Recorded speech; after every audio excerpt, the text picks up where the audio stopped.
Welcome to Suburban Academy. In this video tutorial, we'll review what you need to know about the revised total coliform rule in less than 5 minutes. My name is Sarah, and I'm from Team Suburban, so let's get started.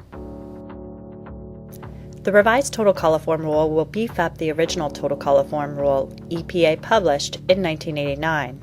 It will go into effect across the United States on April 1st, 2016. One of the biggest changes is that it eliminates the maximum contaminant level of total coliform and only considers E. coli as a public health threat.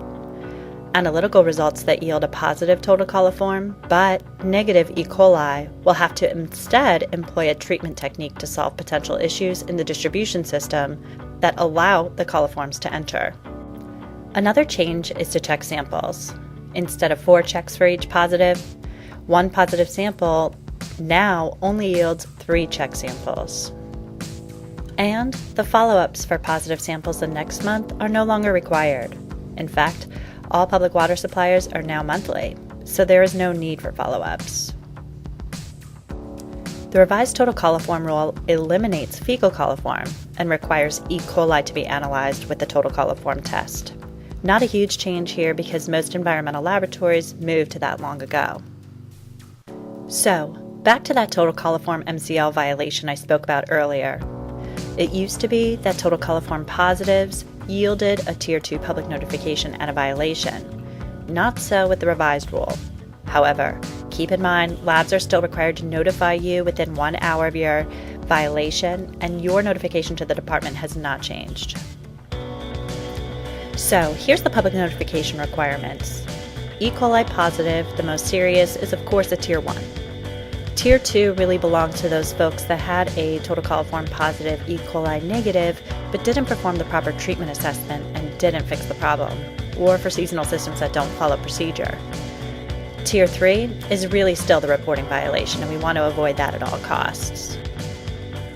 And that brings us to sample siting plans, to me the other biggest change along with the total coliform MCL removal. All systems must create what DEP is calling a sample siting plan, even those small transient restaurants that have a private well. They must be submitted to DEP within 30 days of DEP's request, and you have to use their forms and start sampling in accordance with that plan by April 1st of next year. And in that plan, you have to put where your check samples will be taken in the event of a failure. They want 1 sample within 5 service connections both up and downstream, and dead ends require that both be taken upstream. All total coliform samples statewide will be collected on a monthly basis now, and they want to make sure you're not taking one on the 31st and then the next one on the 1st, so they want them evenly spaced throughout the month. But if you have a population of less than 4,900 and or groundwater system, you can collect them all on the same day if they're collected from different sites. Remember when I said before that you have to use DEP forms? Well, these are the main forms, and they're titled what else but Form 1 through 4. There's also addendum requirements, so make sure you're reading the form instructions to ensure you're filling out the correct form. And here's what they look like. DEP's e-library does require a username and password to access them online now. Access is free, but if you haven't logged in before, expect to spend an extra 5 minutes creating a username and password account in order to get the forms online. So, where do Suburban testing labs come into play with your sample siting plan and the revised total coliform rule? First, if we collect your samples, make sure you share your site plan with us before you send it to DEP. Make sure that the time interval you specified matches up well with what our scheduling availability is throughout the month. We also can help our clients complete their site plan.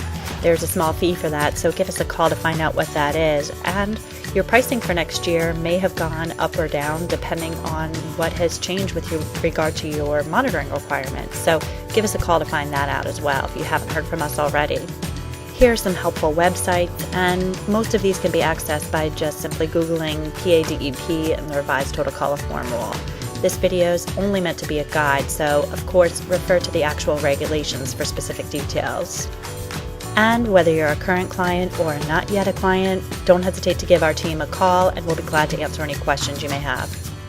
And that's the revised total coliform rule in less than 5 minutes.